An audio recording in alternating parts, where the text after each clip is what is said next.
την Εκκλησία, όποιο χέρι θέλησε να την αγγίξει, ξεράθηκε το χέρι αυτό.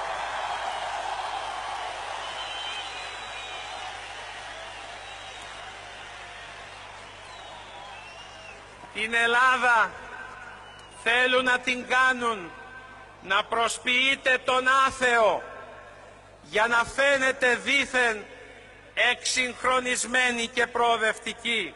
Τώρα νομίσατε ότι ήρθε η ώρα σας, αλλά με τη σπάθη της εξουσίας θα επιτύχετε τα σχέδιά σας.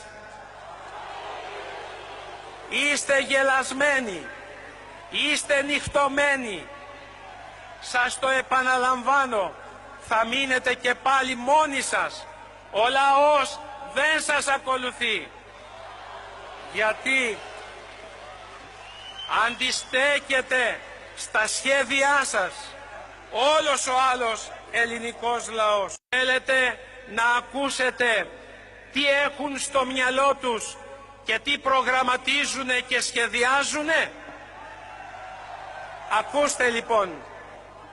Πρώτον, να φύγει από την προμετωπίδα του συντάγματός μας η επίκληση στην Αγία Τριάδα εις το όνομα της Αγίας και Ομοουσίου και Αδιαιρέτου Τριάδος. Να γίνει υποχρεωτικός ο πολιτικός γάμος και να μην αναγνωρίζεται από το κράτος ο θρησκευτικός.